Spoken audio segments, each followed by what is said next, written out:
இன்றைக்கு எழுப்புதலில் அப்போஸ்தலர் நடவடிக்கைகள் புத்தகத்திலிருந்து எழுப்புதலில் பங்கு பெற்ற பெண்கள் எப்படிப்பட்ட ஊழியத்தை செய்தார்கள், அவர்கள் மூலமாய் எப்படிப்பட்ட எழுப்புதல் நடந்தது தேசத்தில் என்பதை குறித்து நம்ம பார்க்க போகிறோம்.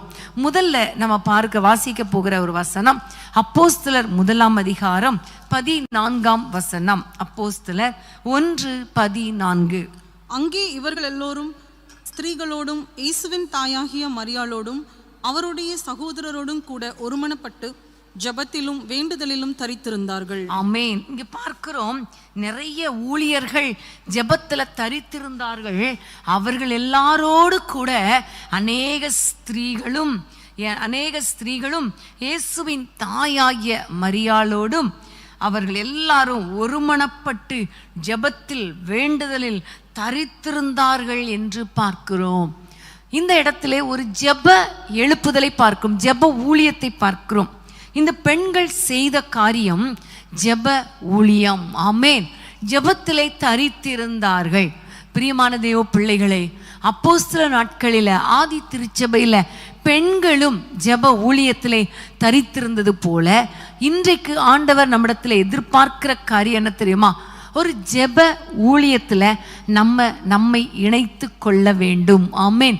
தேசத்தின் எழுப்புதலுக்காக, பட்டணத்தின் எழுப்புதலுக்காக, குடும்பத்தினரின் ரட்சிப்புக்காக, தேச மக்களின் ரட்சிப்புக்காக, அதிகாரிகள் எல்லாருடைய ரட்சிப்புக்காக, ஆளுகிறவர்களுக்காக ஜெபிக்கிற அந்த ஜெப பணியில, ஜெப ஊழியத்தில் நம்ம ஒவ்வொருவரும் இணைக்கப்பட்டிருக்க வேண்டும். ஆமென்.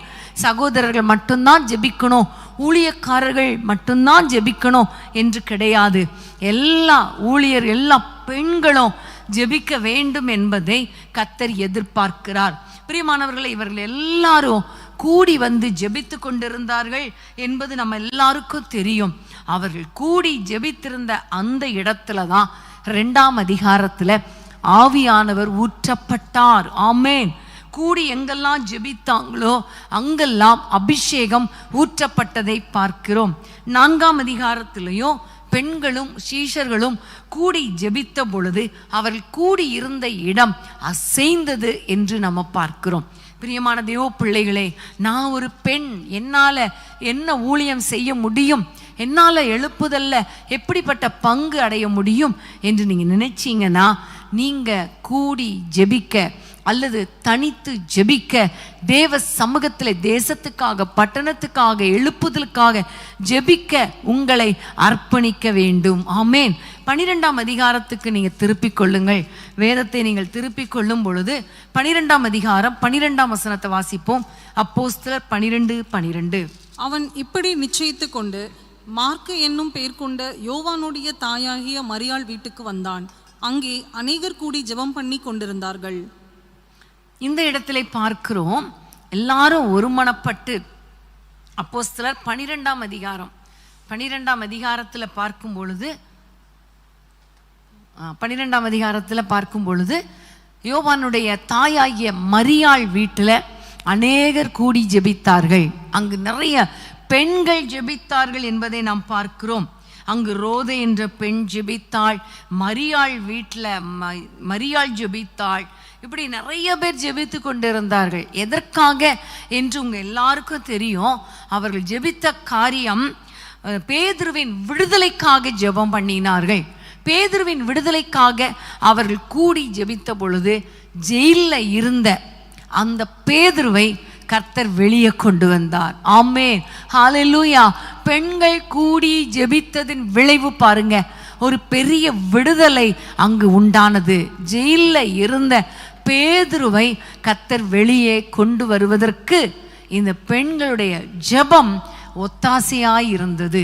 பிரியமான தேவ பிள்ளைகளே, நம்முடைய தேசத்தில் நடக்கிற பலவிதமான பிரச்சனைகள், போராட்டங்கள், தேவ ஊழியர்கள் தாக்கப்படுகிற காரியங்கள், சபைகள் இடிக்கப்படுகிற காரியங்கள், இப்படி நிறைய காரியங்கள் நடக்குது இல்லையா? இவை எல்லாவற்றுக்காக ஜெபிப்பதற்கு கர்த்தர் நம்மை எதிர்பார்க்கிறார், உங்களை எதிர்பார்க்கிறார். இன்றைக்கு நீங்க ஆண்டவரிடத்துல சொல்லணும், அப்பா, எழுப்புதலுக்காக, தேசத்து மக்களின் விடுதலைக்காக, சிறையிருப்பை கர்த்தர் திருப்பும்படி ரட்சிக்கப்படாதவர்களை ரட்சிக்கும்படி, பலவிதமான ஊழியர்கள் அடிக்கப்படும் பொழுது, வேதனைப்படுத்தப்படும் பொழுது அவர்கள் விடுதலைக்காக ஜெபிக்க எங்களை அர்ப்பணிக்கிறோம் ஆண்டவரே என்று நீங்கள் சொன்னீங்கன்னா உங்களுடைய ஜெபத்தை கர்த்தர் அங்கீகரிப்பார், உங்களை இன்னும் ஜெபத்தில் உருவாக்குவார். பிரியமானவர்களை, இந்தோனேஷியா எழுப்புதலுக்கு காரணம் சில பெண்களாக ஆலயத்தில் கூடி ஜெபித்து கொண்டிருந்த பொழுது, மத்தியானம் தோறும் அவர்கள் கூடி ஜெபிப்பது வழக்கமாய் வைத்திருக்கிறாங்க. அந்த ஆலயத்தில் ஜெபித்ததின் விளைவு பாருங்க, அந்த ஆலயத்தின் மேலே தீப்பிடித்து எரிந்திருக்கிறது.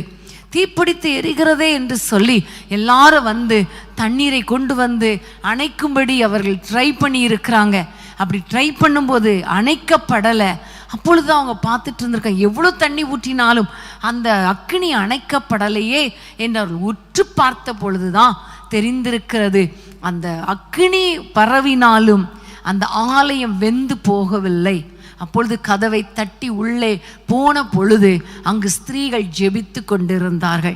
அன்றைக்கு பிடித்த எழுப்புதல் இந்தோனேஷியா தேசத்தில் ஒரு பெரிய மாற்றத்தை உண்டாக்கியது.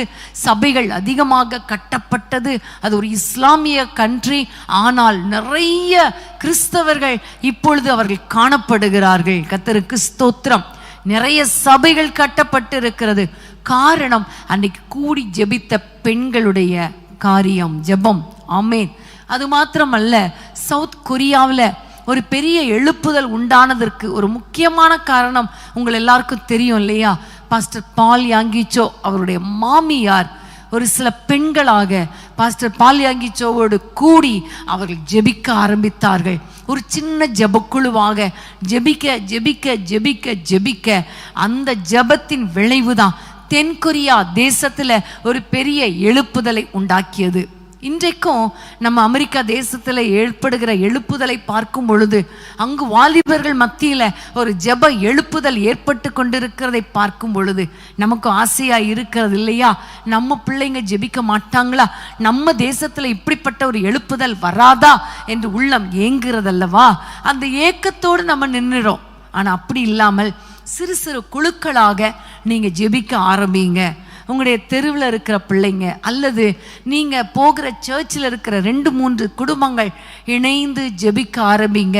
வாரத்துக்கு 1 முறையோ வாரத்துக்கு 2 முறையோ கூடி ஜெபிக்க ஆரம்பிங்க. ஃபோன் கால்ஸ் மூலமாக, ஜூம் ஆப் மூலமாக நீங்கள் கூடி கூடி ஜெபிக்க ஆரம்பிங்க.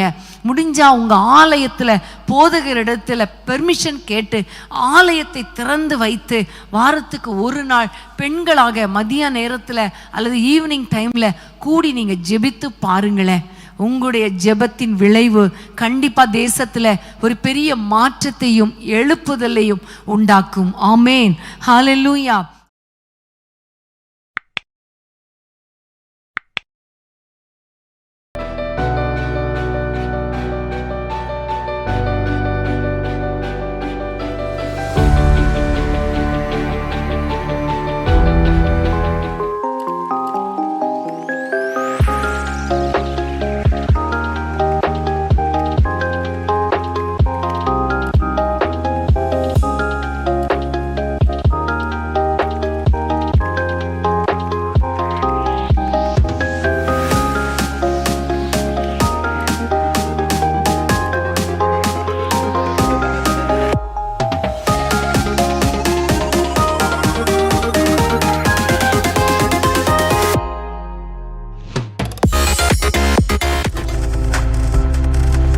நீங்கள் பார்த்து கொண்டிருப்பது உங்கள் ஜாய் டிவி. உங்கள் துக்கம் சந்தோஷமாய் மாறும்.